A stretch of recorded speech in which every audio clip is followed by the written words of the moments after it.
Today, we're interviewing Bill Hamel. Bill has been a multifamily real estate investor since age 21. He accumulated and self managed a portfolio of properties in the capital region of New York.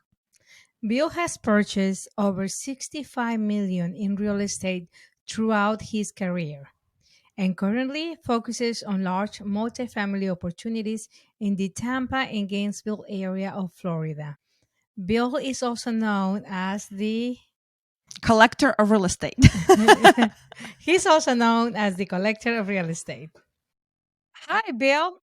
Welcome. Thank you for joining us today. How are you? I'm excellent. I appreciate you having me. Yes, definitely. We are so happy that you're here. Before we actually get into our official podcast, I would love to hear one funny story in regarding being the owner of apartment complex. Wow, I'm starting off with a funny story. A funny story. Let me go back. I don't know how it became funny. And this is the one that sticks to me best because it was a single family house next door to several apartment complexes that I owned in Albany. And I knew this homeowner for a long time. He was a very interesting guy, older, had an old dog, wore interesting hat and clothes. And we probably said two sentences to each other in the 10 years that I guess kind of knew him. Unfortunately, he passed away and we ended up buying this property that needed a lot of work. He was living in a house that I guess you can say was way outdated to say the least. And when we started this project, we had to replace a lot of the water lines and components on the boiler. And the reason we had to do that was a week after we bought it, the house was broken into. Someone went downstairs, stole all the copper, stole a brass doorbell, all of that inside this old house with all this nice character. And I didn't think anything of it other than someone stole our copper. So it's happened before. It'll happen again. Not, maybe to me, maybe to someone else for sure. And I had just hired a young guy who had skills in replacing hot water boilers and water lines. And I figured I'd start him off on what he said was an expertise. Okay, let's do the water lines, do the boiler, get that all set. I go to Home Depot, get him materials he needed, and off he went. 2 hours later, he calls me saying, "What's up with this house?" I'm like, "What are you talking about?" Make a long story short, I shoot back to the house and he is gone. And he texted me back, "I'm not going back to that house. Thanks for the opportunity, but I'm done." So I have no idea what's going on. I asked my maintenance tech who lives next door, and this guy says, "Yeah, the place is haunted." Whoa. I checked it out after you bought it. I was curious. I live next door. I went over there and I heard footsteps on the second floor. It's haunted, no big deal. So I'm like, "What do you mean it's haunted? No big deal." So I asked another maintenance guy, and that gentleman said, "Oh, are you talking about the old guy's house? I was behind there, and he had already passed away, and the curtains in the back of the house were opening and closing." So now I'm talking to my other maintenance guy, and he's telling me all of this. And now I go to my main maintenance tech Bill, saying, Bill, when is the funny part coming? Pulling my hair. the funny part is we have a haunted house.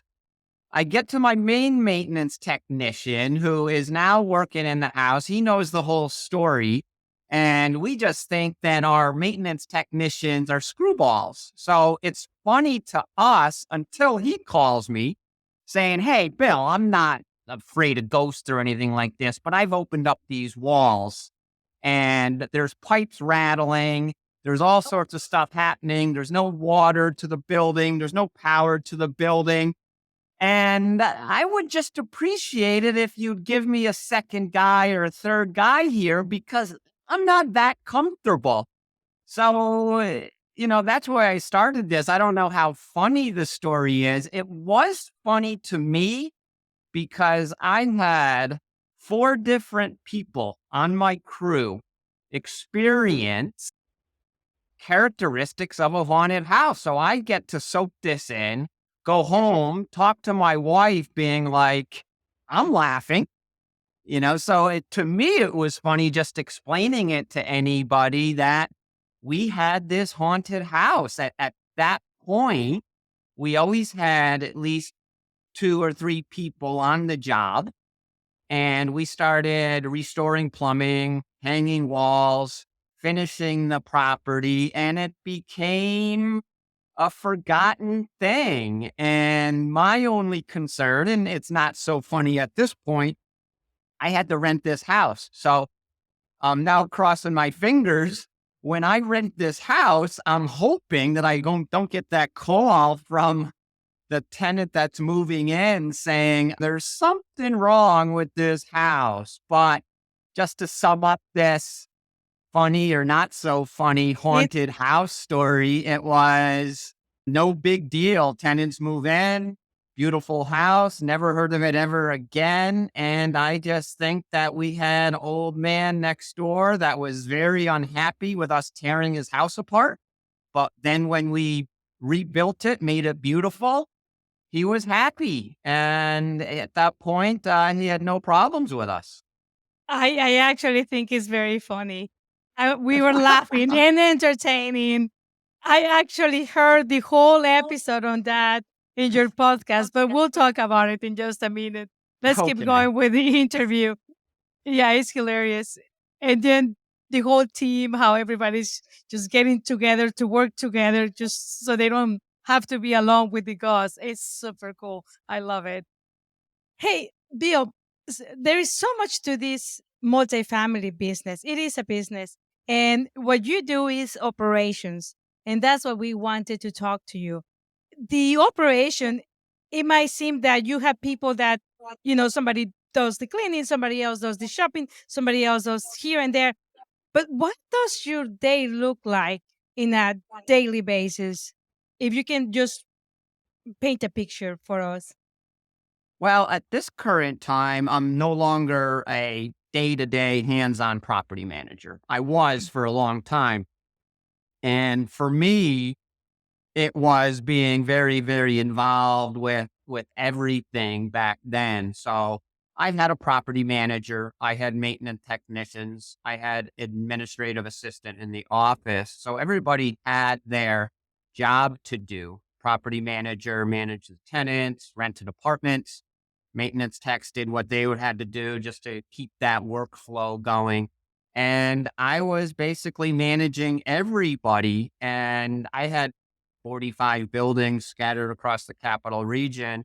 And I had the job of going spot to spot, basically doing quality control, making sure that everybody was doing what they had to do. These days, I am now what we consider that asset manager who is managing the property manager. And in theory, the goal is to just talk to that property manager once a week, make sure that we're hitting all of our key performance indicators and life is good. And I find out in my world, and this is probably me still being a little bit too involved. He does lean on me for a lot of information because I've owned these buildings that he's managing for a while. So I'm an asset manager who still consults a little bit more than I should to that property manager. But I'm also raising capital these days. So I have to spend a good portion of my days focusing on staying in touch with my potential investors, staying in touch with my current investors on how our current deals are operating, handling some marketing so we're able to communicate with all of these people on a weekly, monthly basis. So They know what we're looking for. They know where we are in this process. So when that next deal comes around, they're ready to invest. That's the goal. But on one 60-unit building I own, I am currently the asset manager, but we self-manage it and we are hiring a in-house property manager. So my last month and a half consisted of a lot of interviews, trying to find that right property manager that's going to be able to execute. I don't want to say perfectly, but functionally, so I don't have to be as involved as I had in the past. I could have already hired somebody, but what we have found out, and I found out the hard way, is hire slowly and fire fast. And I really, really want to focus on the hire slowly so I don't have to fire fast. Ultimately, it's just getting the right person in that seat so I can train them for a month and then we're able to functionally manage that property as seamlessly as possible, where I'm just talking to this property manager once or twice a week and life is good. That is great. You actually covered a question regarding a team. It sounds like you have a very, very big team. I want to ask you a question. How do you identify the property? What strategy do you use? And what red flags that, pop up that you say, you know what, I pass on this property? I've always been a under market value buyer. And, of course, everybody wants to buy properties under market value, but that's how I started. I bought foreclosure type properties, distressed type properties, and it typically was a property that needed some work. But what goes along with buying a property that needed work is we would only buy it if we're getting it for a good discount. And after doing the work, renting the property out, that property had built-in equity from taking on that type of project. And I like to carry that on into the large multifamily world as well. It doesn't necessarily have the same exact characteristics, but my buying template at this point over the last 2 or 3 years has been, I'll buy something at market value, something that is very fair to the buyer and the seller, but it must have a lot of upside potential. Typically, over the last 2 or 3 years, with this very, very strong rent growth environment we've been in, I'm looking for properties that we can get the revenues much higher in a short period of time. And that creates instant equity in a year or two. I like to think about the business as a stick. It has two ends. On one end, you want to bring the property value to market price and give your investors money back for their investing in you and the property. But on the other side, there is the residents, the tenants, that if you just go too strong or too aggressive on them, they might freak out. And even further or deeper than that, than just a freak out, I mean, how much can people really afford to keep going with the pace of rents? So how do you marry that, Bill? How do you, per se, you don't really squeeze your residents too much, but you still bring your properties to a good value to give back to your investors? Yeah, when I'm buying a property that fits that template, it's always in a great location. I'm a location buyer for sure, and great residents are attractive to great locations.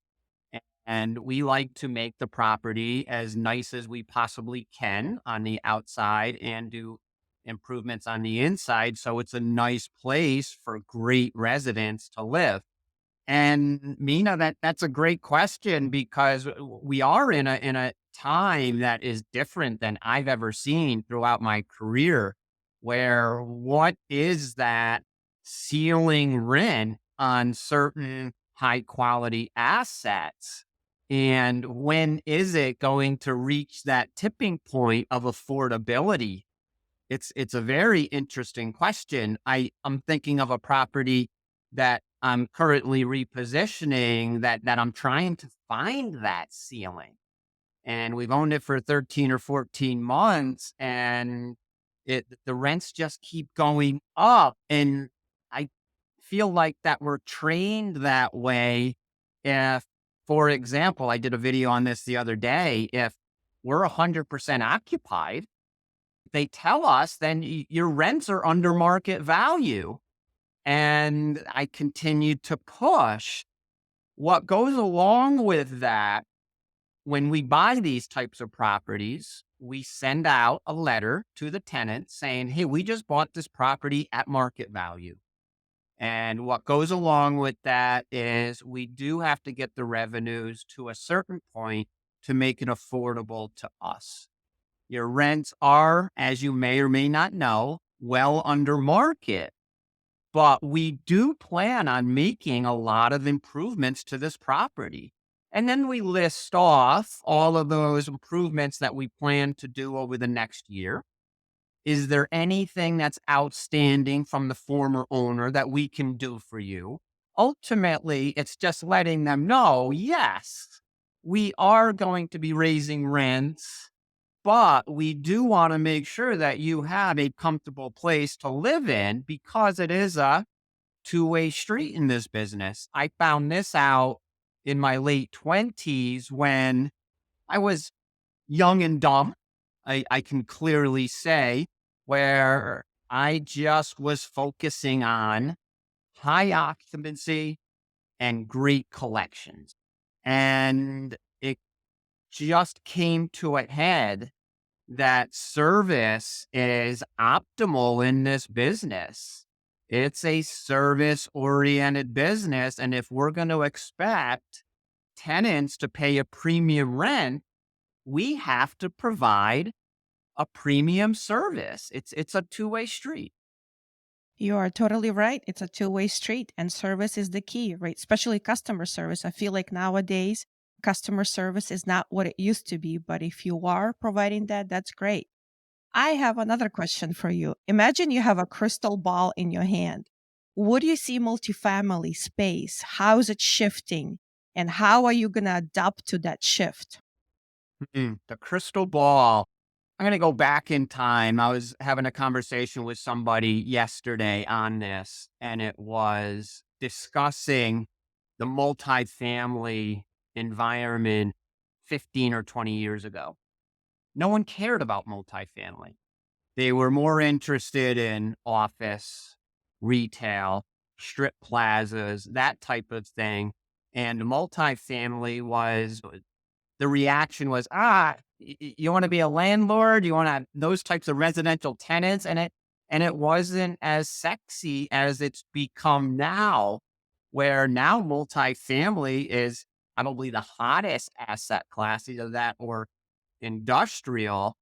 And I think that it's just everything has its ebb and flow. It's not going to be the hottest asset class forever. Based on what I learned over the last 15 to 20 years, I don't know what 2023 is going to bring or 2024 is. I think multifamily is going to stay very, very healthy because we still do have that housing shortage. So until that supply and demand evens out, multifamily is going to do very well. After that, and looking forward 3, 5, or 10 years, I believe that everything, what comes around goes around, where one of those or two of three of those asset classes may come circle again, where multifamily isn't as desirable as it once was. Maybe because of the supply and demand evens out. Maybe it's because We have places like New York or California, and hopefully it doesn't stretch nationwide where they're starting to talk about rent stabilization, where as landlords, as property owners, we're not making the ultimate decision on what we can improve on the property, what we can charge for rent on the property. Rent stabilization tells us how we can run our businesses. And I can guarantee you, if that ever gets any type of real traction and momentum, multifamily is going to go to the bottom of the desired asset class. Absolutely. I'm just savoring your message because it is so true. When the government is coming to run a business, we have seen that is the most inefficient way to do it. However, they do. It might surprise us. It might be something they really want to do for political gain and all of that. We'll see. Have you ever considered doing assisted living? It's kind of multi-family, but it's for a certain type, age. And then you have to add a little bit of daily services as well as restaurants and all of that. But we live in Florida and you are very focused in Florida as well. And I just see the opportunity in that space. What are your thoughts on that? Well, I have a 55 plus community in New York. Mhm. And it's funny, I didn't have one. This might be my funny story. And actually, Ah, every day that I was at this property had a funny angle to it. And I am not at that property very much anymore. I'm the property owner and I have a manager at that property, but they don't care. It's a 55 plus community, but the average age seems to be around 75. So when they find out that I'm the owner, they're just knocking on my door. They don't care if I'm the manager or not. And I got into that property because it was so well kept. And the reason it was so well kept, first of all, it's only a 30-year-old building, but it's an older community and they're not hard on the building. The apartments stay in really good shape where my history had been renting in the city, a lot of younger people, some students and older buildings. They took a much harder life on those buildings in relation to this 55 plus community. But there's pros and cons to that as well. Just because someone's 70-year-old, you can't assume that they're going to be as mature as their age is. Many of these 70-year-olds, they still act like they're in high school. And that was a learning experience to me. It's not like my grandma and grandpa, that's for sure. But there's pros and cons to it. What I also found in the 55 plus community is they're more challenging to fill apartments. When we have open market apartments and we use our normal marketing, phone calls come in and we're showing apartments and renting accordingly. Normally rent an apartment within 30 days. On these apartments, the target, the avatar filling these apartments is 55 and up. And 55 is young. So when I have people that may be 55, 60 years old looking at my property, which has a lot of elderly people, at this point in their life, a 55, 60-year-old person is still like, I'm not ready for that yet. Because my place is people just walking around with walkers, and a lot of people aren't ready for that. So I've had a fair amount of apartments since I've owned it that I could go 3 months vacant on an apartment just because it doesn't get nearly the demand an open rate apartment would. and that might be a little bit because of the location and the advertising has to be a little bit old school and all of that. But I asked Lydia to allow me to ask one more question on that because I'm curious. What do you mean by high schoolers? Oh, okay. Here we go. Well, it's very clicky. I think forever we're all human. So we get along with certain people, right? There could be a group of people over here that we have no problem with. We like them, but we may not have that much in common with them. And there lies those groups or cliques where you're going to have at the 55 plus community, you have the smokers, they go out, 100 feet away from the property, sit at the picnic table, and they have turned into a group. They have that one big thing in common, which they smoke cigarettes. And then you have in the backyard where it's very well landscaped and flowers, and residents have actually put their own touch on it. You have that group, which you can tell they never mingle with the smokers. They're more of hanging near the flowers and playing board games and certain things like that. And then you have, and I'll end it at this is, I don't know if it's funny or if we get into serious conversations with the manager on not renewing certain people. We have 2 or 3 people that love to come into the lobby area. The mail gets delivered. So when the mail gets delivered here, everybody flocks to the mail because they have nothing else to do.